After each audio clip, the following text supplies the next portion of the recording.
Good morning. आजच्या व्हिडिओमध्ये मी पुन्हा एकदा तुम्हा सर्वांचं मनपूर्वक स्वागत करते आहे। तुम्ही बघू शकताय आम्ही आजसुद्धा हरिहरेश्वरमध्येच आहोत। आज तिसरा दिवस आहे इथे। आता आम्ही दर्शन घेणार आणि त्यानंतर नाश्ता करणार आणि मग निघणार आहोत। आज आहे आमच्या लग्नाची ॲनिव्हर्सरी। सो इथून आता दर्शन घेऊन निघतो आहोत। मागे बघू शकता मंदिर। चला मग आता दर्शन घेऊया।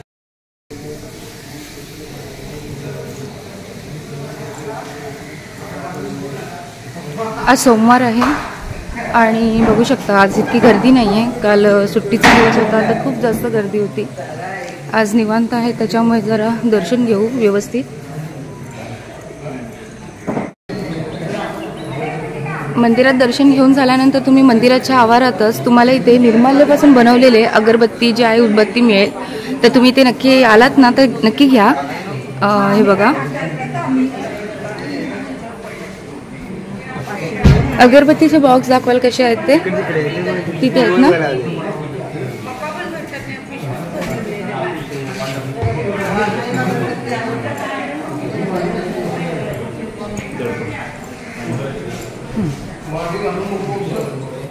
हा काका कशापासून बनवलेले त्या? निर्माल्यापासून इथे आलात हरिहरेश्वरला तर दर्शन घेतल्यानंतर तुम्ही इथे निर्माल्यापासून बनवलेल्या अगरबत्ती नक्की घेऊन जा। इथेच असतं हे सभा मंडपाच्या आवारातच आहे ना।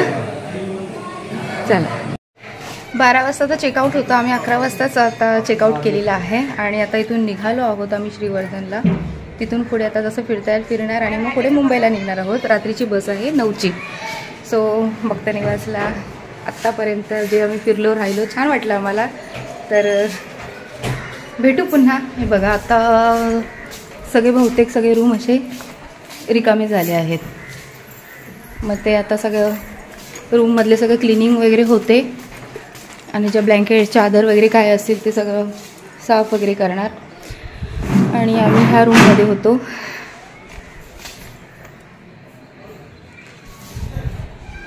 हा रूम आणि रूमच्या समोर ही गॅलरी समोर दिसतंय तर आपल्याला हरिहरेश्वराचं मंदिर कालभैरवाचं मंदिर आणि हा समोरच समुद्र किनारा। असं चेकआउट केलं आम्ही आणि आता बाहेर आलो आहे। 11:30 होत चाललेत आता। इथेच बघतोय आम्ही टमटमची वाट बघतोय की सीटर काही मिळते का नाही। इथे मिळाली तर मग पुढे फाट्यापर्यंत चालत जाणार आणि तिथून गाडी बघणार आहोत कारण एसटी काहीतरी वेळेवर नाही आहे जसं मिळेल तसं। कारण श्रीवर्धनला जाऊन तिथून पुढे देवाघरला जायचं आहे। पर्सनल व्हेकल असेल तर इथे पार्किंगची जागा आहे तर त्यांना काही प्रॉब्लेम येणार नाही। तर आपण एसटीने असा प्रवास करतो आहे तर असं आपल्याला वाया करतच जावं लागेल कारण दुसरा इथे काही ऑप्शन नाही आहोत। तसं आता आम्ही निघालो आहे सगळं आमचं सामान घेऊन। इथून आता उन्हातून फाट्यापर्यंत चालणार आणि तिथून पुढे वाट बघायची आहे पुढच्या गाडीची। डायरेक्ट टमटम केली आहे श्रीवर्धनपर्यंत तो पण बदलच नाही आहे।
आता श्रीवर्धनमधले हे सोमजाई देवीचं मंदिर समोर बघताय तुम्ही आणि आता आम्ही तिथे दर्शन घेतोय.